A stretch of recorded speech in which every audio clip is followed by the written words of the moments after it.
Mahindra and Mahindra जिसकी चर्चा सुबह में कर रहे थे, देखिए खराब आंकड़े और उसमें शॉर्ट तो बनता ही है और वो स्टॉक 742 के लेवल्स पर 4% नीचे।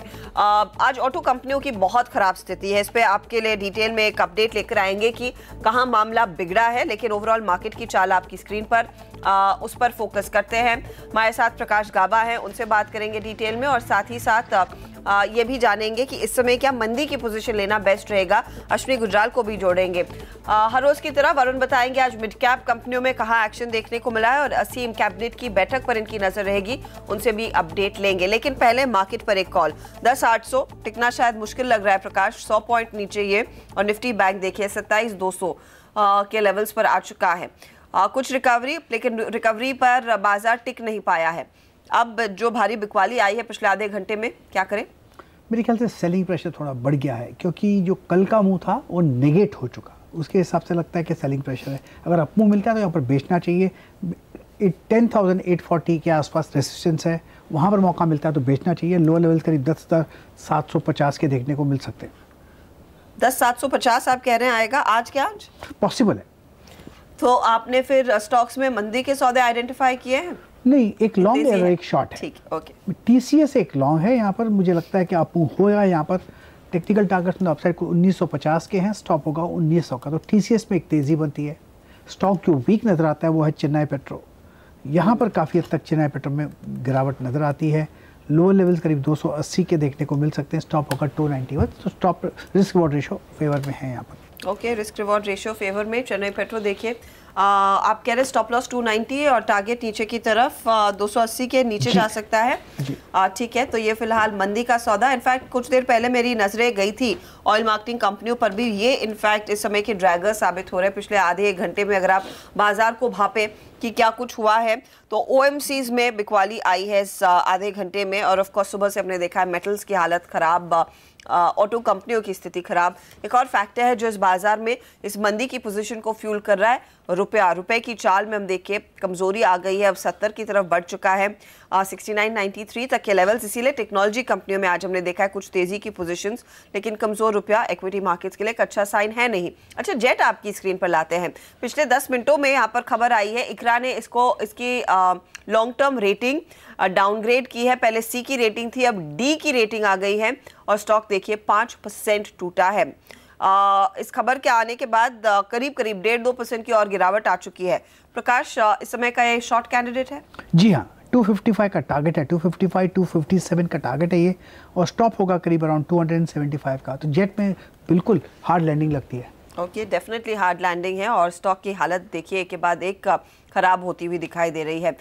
वरुण हमारे साथ है ये बताने के लिए कि किन स्टॉक्स में क्या एक्शन देखने को मिला है। वरुण, मिड कैप इंडेक्स अब 100 पॉइंट नीचे। डेफिनेटली 100 पॉइंट के आसपास की गिरावट है, लेकिन ऊपरी स्तर से अगर आप देखें तो इससे भी ज़्यादा गिरावट आपको मिड कैप इंडेक्स में देखने मिलेगी। एक शार्प फॉल देखने मिला है पिछले कुछ घंटों में मिड कैप इंडेक्स में। जिन स्टॉक्स ने दबाव बनाने का काम किया उसमें देखिए फिर से एक बार फ्यूचर ग्रुप के स्टॉक्स, फ्यूचर रिटेल लगातार यहाँ दबाव है, आज भी 2.5% के आसपास की गिरावट। DLF, IRB infra, 3M India, ये वो काउंटर्स हैं जहाँ करीब 2.5 से 3-3.25% के आसपास की गिरावट देखने मिल रही है। एक सेक्टर जिसकी आज जम के पिटाई हो रही है वो है मेटल्स और माइनिंग सेक्टर। CLSA ने डाउनग्रेड किया इस सेक्टर को। इसके बाद देखिए JSPL, सेल, नैल्को जैसे काउंटर में करीब 2-2.25% के आसपास की गिरावट है। और दूसरा सेक्टर है ऑटो सेक्टर, वहाँ आपको काफ़ी दबाव देखने मिलेगा क्योंकि जो सेल्स नंबर आ रहे हैं वो काफ़ी हद तक कमज़ोर निकल के आ रहे हैं जितनी भी ऑटो कंपनीज है। उसके बाद देखिए आज अशोक लेलैंड और TVS मोटर जैसे काउंटर में मिड कैप में करीब 2.5 से 3% के आसपास की गिरावट देखने मिल रही है। खबरों के चलते कुछ स्टॉक्स एक्शन में हैं, उसमें चंबल फर्टिलाइजर है, इन्होंने अपना एक प्लांट कमीशन किया है, उसका फ़ायदा मिलता हुआ। NMDC 8 तारीख को बायबैक के ऊपर बोर्ड बैठक है, उसका फ़ायदा मिलता हुआ। सुंदरम फाइनेंस में भी अच्छी खासी तेज़ी है। वहीं जेट एयरवेज, लगातार इसमें बुरी खबरें आ रही है, कुछ पेमेंट करने थे, वोट भी डिले हुए हैं। इसके चलते देखिए स्टॉक में अब करीब 5-5% के आसपास की गिरावट देखी जा रही है। लेकिन जिन स्टॉक्स में आज अच्छी खासी तेज़ी देखने मिल रही है, अगर उसकी बात करें तो एक्सपोर्ट ड्रिवन काउंटर्स और खासकर जो चावल के स्टॉक्स हैं वहाँ अच्छी खासी तेज़ी है। KRBL जैसे काउंटर में 2-2.25% के आसपास के gains, Indian hotels, Karur Vysya bank और उज्जीवन जैसे काउंटर में करीब 1.5 से 2% के आसपास की तेज़ी देखने मिल रही है। तो कुछ चुनिंदा मिड कैप काउंटर्स हैं जहाँ तेज़ी है, लेकिन लार्जली आज बिकवाली का मूड है और खासकर मेटल्स और माइनिंग और ऑटो काउंटर्स ये आज के विलन है, सबसे ज़्यादा दबाव यही देखने मिल रहा है। ऑटो में तो बहुत भयानक स्थिति हो गई है। Bajaj auto, hero MotoCorp, Ayesha Motors के बाद अब टीवीएस मोटर भी, और टीवीएस मोटर फटाफट आपकी स्क्रीन पर लेकर आते हैं। वरुण डिटेल में बताएंगे कि हालत इतनी क्यों बिगड़ी और क्या स्थिति देखने को मिली है। टीवीएस मोटर में आपको याद होगा 10:30 बजे हम बात कर रहे थे जब हीरो के आंकड़े आए और वो टूटने लगा कि अगला शॉर्ट कैंडिडेट क्या साबित होगा। तब स्टॉक था करीब 558 का टारगेट, मुझे याद है। प्रकाश, आपको लेवल याद है जब हमने इसको स्पॉट किया था 1030 के आसपास? 568 का टारगेट, 570-71 के आसपास था सब। जी हाँ, क्योंकि हाई उसका 575 था। तो कांग्रेचुलेशंस, इस पर तो मोहर पहले आप लगा दीजिए। टारगेट हिट हुआ 558 और अब 548 के लेवल्स। प्रकाश, अब वो मंदी की पोजीशन में क्या करें? मेरे ख्याल से कंटिन्यू करनी चाहिए। लो लेवल करीब 540 के अब नजर आते हैं, लेकिन स्टॉप को भी मॉडिफाई करना पड़ेगा 561 के नीचे, अब ऊपर 561 का स्टॉप लॉस रहेगा। और अब कंटिन्यू कर सकते हैं। फिर टारगेट क्या है? 540। चलिए, तो ये स्टॉक देखिए पूरी तरह से बिखरा है। और याद रखिए 10:30 बजे हमने इस पर आपके लिए राय दी थी कि बिकवाली कीजिए, ये टूटेगा काउंटर, और वो ठीक टूटा है। लेकिन वजह क्या है? इतनी खराब स्थिति क्या पैदा होती हुई दिखाई दे रही है? पूरा खाका देखा है इन तमाम सेल्स फिगर्स का जो ऑटो कंपनियों ने सामने रखी है कल देर शाम से लेकर आज दोपहर तक। वरुण हमारे साथ बने हुए हैं। वरुण, स्थिति तो एकदम बिगड़ी है। आपने जो आंकड़ों की एनालिसिस की है, क्या तस्वीर दिख रही है? देखिए, स्थिति काफ़ी ज़्यादा ख़राब है। दरअसल हुआ ये था कि आपको याद होगा फेस्टिवल में सेल्स कितनी ख़राब हुई थी, उसके बाद लगातार इन्होंने डिस्काउंट दिया था, तो कहीं ना कहीं ये बिल्टअप हो रहा था कि हो सकता है कि ईयर एंड पे सेल्स थोड़ी सुधरे, लेकिन ऐसा बिल्कुल नहीं हुआ है। और जो एस्टिमेट यानी कि जो अनुमान लगाए जा रहे थे उस पर तो कोई भी खरा नहीं होता है, और इसके लिए आप इन सभी स्टॉक्स में गिरावट देख रहे हैं। सबसे पहले टीवीएस मोटर्स, जो कुछ देर पहले नंबर्स आए, नमूरा का एक्सपेक्टेशन था कि 2.9 लाख यूनिट्स गाड़ी ये कंपनी बेचेगी, लेकिन उससे काफ़ी कम 2.71 लाख यूनिट्स ही ये कंपनी बेच पाई है।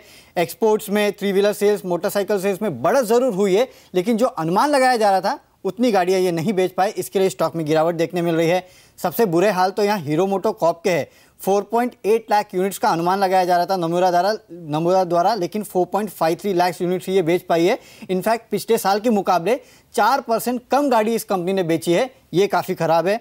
इसके बाद इनफैक्ट पवन मुंजाल ने कहा भी है कि आगे जाके जीएसटी की रेट जो है उसे घटाना पड़ेगा 28% से 18%, और ये 4th क्वार्टर में जाके एक टर्न अराउंड देख रहे हैं। देखना होगा कितना टर्न अराउंड करते हैं। वही बजाज ऑटो, इस कंपनी के देखिए टोटल सेल्स 3.46 लाख यूनिट थी, जबकि नमूरा का एक्सपेक्टेशन था 3.76 लाख यूनिट्स होगी, यानी कि यहाँ भी एस्टिमेट से कम गाड़ी इन्होंने बेची है। मैनेजमेंट का कहना है कि बेस इफेक्ट के कारण इनकी जो सेल्स थी वो काफ़ी कमज़ोर थे, हालांकि आगे जाके ये भी उम्मीद कर रहे हैं कि शायद सुधार होगा। आयशा मोटर्स, इनका भी काफ़ी बुरा हाल है। अब तक हम देखते थे कि रॉयल एनफील्ड की जो सेल्स है वो तो कम से कम ठीक ठाक रहती थी, भले बाकी हीरो मोटो, बजाज ऑटो नहीं बेच पाए, लेकिन इस बार तो ये भी गाड़ियाँ नहीं बेच पाए हैं और इनकी जो सेल्स है वो काफ़ी कम रही है। 73,000 यूनिट्स का नमूरा का एक्सपेक्टेशन था कि रॉयल एनफील्ड गाड़ियाँ बेचेंगे, लेकिन इनने कितनी बेची है? 58,278 यूनिट्स। तो यानी कि जो अनुमान लगाया जा रहा था उससे तो काफ़ी कम गाड़ी इन्होंने बेची है, और इसका इम्पैक्ट आप देख रहे हैं कि इस स्टॉक में सबसे ज़्यादा गिरावट देखने मिल रही है। टाटा मोटर्स का भी यही हाल है, उम्मीद से काफ़ी कम गाड़ी ये बेच पाए हैं, इसके लिए हाल हुआ है। इनफैक्ट मैनेजमेंट का कहना है कि हायर इंटरेस्ट रेट और जो ओवरऑल कॉस्ट बढ़ते जा रहा है उसके कारण दिसंबर की सेल्स काफ़ी कमज़ोर है। अशोक लेलैंड, इन्होंने भी नमूरा का एक्सपेक्टेशन था 16,500 यूनिट बेचेंगे, लेकिन ये करीब 15,500 यूनिट ही बेच पाए हैं। तो जितना अनुमान लगाया जा रहा था कि शायद रिवाइवल होगा, अच्छे बेच पाएंगे, उतने नहीं बेच पाए हैं, और इसके लिए सभी स्टॉक्स में आप गिरावट देख रहे हैं। ओके, तो बहुत ही स्थिति बिगड़ती हुई। तो टीवीएस मोटर्स तो टूटा है, आयशर जैसे काउंटर्स, इन सब में हमने देखा है काफ़ी ज़्यादा नुकसान। और कल जो स्टॉक चला था एस्कॉर्ट्स, उस पर भी दबाव आना शुरू हो गया। एस्कॉर्ट्स इस समय करीब 710 के आसपास ट्रेड कर रहा है। यहाँ पर भी लगभग 1.5% तक की गिरावट देखने को मिली है। तो ये फिलहाल पूरा ऑटो पैक। प्रकाश, एस्कॉर्ट्स जो कल चला और आज यहाँ पर मंदी की पोजीशंस आई हैं, ये क्या फिर 700 के नीचे टूट जा सकता है? जी हाँ, मुझे लगता है 690 का जोन है, वहाँ तक स्लाइड होने की संभावना है एस्कॉर्ट्स में, क्योंकि जो काफ़ी हद तक 5-7 दिनों से एक अपमूव मिला है। अब ये जगह ऐसी है जहाँ पर एग्जॉशन हो, स्टॉप लगाना पड़ेगा करीब अराउंड 724 का। इनफैक्ट ब्रोकरेजेस भी थोड़े से नाखुश ही नजर आए हैं। सुबह में आपको याद होगा वरुण ने आपको बताया था कि विदेशी ब्रोकरेजेस ने इस पर ईपीएस एक्सपेक्टेशंस ज़्यादातर स्टॉक्स पर घटा दी थी और मोतीलाल ने भी इनफैक्ट यहाँ पर अपने एक्सपेक्टेशंस ऑटो कंपनियों से काफ़ी कम कर लिए हैं। यहाँ पर पैसे बनने के चांसेस तो फिलहाल नहीं दिखाई दे रहे हैं। एस्कॉर्ट्स नया सेल कॉल रहेगा 690 का टारगेट, ये याद रखिए, इस बाजार में वो अचीव हो सकता है। लेकिन आज कैबिनेट की अहम बैठक होने वाली है और इस अहम बैठक के पहले एक्सक्लूसिव डिटेल्स असीम मनचंदा लेकर आ रहे हैं कि किन किन तरह के एक्सपोर्टर्स को राहत मिल सकती है। असीम, क्या डिटेल्स हैं आपके हाथ? देखिए, कैबिनेट की बैठक जो शुरू हो चुकी है उसमें खासतौर के एक बड़ा एजेंडा इसमें है कि जो मर्चेंट एक्सपोर्टर है उनको राहत जो है वो दी जाए। फिलहाल जो सरकार जो है एक्सपोर्टर को मर्चेंट इक्वलाइजेशन स्कीम के जरिए जो है 3% के पर जो है लोन जो है वो देती है। तो ये 416 क्रेडिट लाइन के ऊपर जो है इंटरेस्ट फ्री 3% के ऊपर इंटरेस्ट लोन पे जो है वो दिया जाता है। तो सरकार अभी तक इसमें मर्चेंट एक्सपोर्टर जो है वो शामिल नहीं थे। सरकार इसका दायरा जो है बढ़ाने की तैयारी कर रही है। मर्चेंट एक्सपोर्टर को जो है इसके अंदर शामिल जो है वो किया जाएगा। खास तौर पे कि जो लेबर इंसेंटिव इंडस्ट्रीज़ है जिसमें कि एग्रीकल्चर प्रोडक्ट्स होंगे, फूड प्रोसेसिंग इंडस्ट्री होगी, ऑटो कंपोनेंट्स होंगे या फिर लेदर इंडस्ट्री होगी, उन सारी इंडस्ट्री को इसका फ़ायदा जो है वो पहुंचेगा। तो ये कैबिनेट का बैठक जो है शुरू हो चुकी है, थोड़ी देर में हो सकता है फाइनल आउटकम जो है निकल करके आ जाए। लेकिन सरकार का यही इरादा है कि जिस तरह से वित्तीय घाटा उनका जो है बढ़ रहा है, तो वित्तीय घाटा को कम करने के लिए एक्सपोर्ट को प्रमोट जो है वो किया जाए। तो उसके लिए अगर मर्चेंट एक्सपोर्टर को ये 3% की दर पर लोन जो है उपलब्ध कराया जाता है तो कहीं ना कहीं सरकार को घाटा जो है वो भी कम करने में मदद मिलेगी और एक्सपोर्टर्स को जो है वो भी राहत मिलेगी। ओके, तो एक्सपोर्टर्स का घाटा कम करने की कोशिश, राहत देने की कोशिश, और ये स्टॉक्स तो आज थोड़े बहुत एक्शन में दिखाई दिए ही है। मूड लेकिन बहुत ही बिगड़ गया है मार्केट का। एक कैश मार्केट का स्टॉक जो तेजी से टूट रहा है, वेल्सपन एंटरप्राइजेस, प्रकाश 3% नीचे। अब पोजीशन है तो क्या काट ले? 82,000 शेयरों का कारोबार हो चुका है। 10 डे एवरेज मैं कोशिश कर रही हूँ देखने की, मुझे नहीं लगता है स्टॉक में वैसे ज़्यादा वॉल्यूम्स होते हैं। 10 डे एवरेज करीब 42 लाख शेयरों का होता है। क्या सलाह होगी आपकी? ये एक्चुअली टूटा है 140 जोन पर वेलकॉप, अब उसी की बात कर रहे हैं आप। वेल्सपन एंटरप्राइजेस जो सामने 114.50 पर है। Welspun enterprises, well let me, I think I will skip it क्योंकि मुझे यहाँ पर देखिए ये कैश मार्केट के काउंटर्स में यही पॉइंट रेस कर रही हूँ कि कैश मार्केट के काउंटर्स पर भी आज दबाव आना शुरू हो गया है। एसटीसी जैसे काउंटर्स जो पहले भाग चुके थे वहां पर प्रेशर है। कल आपको याद होगा आखिरी 1 घंटे के ट्रेड में आईटीआई में थोड़ी सी तेजी देखने को मिली थी, वो टूटा है। खादिम इंडिया स्थिति ठीक नहीं है, 170 अंक नीचे लेकिन इस समय निफ्टी बैंक। चलिए लेंगे एक छोटा ब्रेक में जाते जाते एक तत्काल ट्रेड।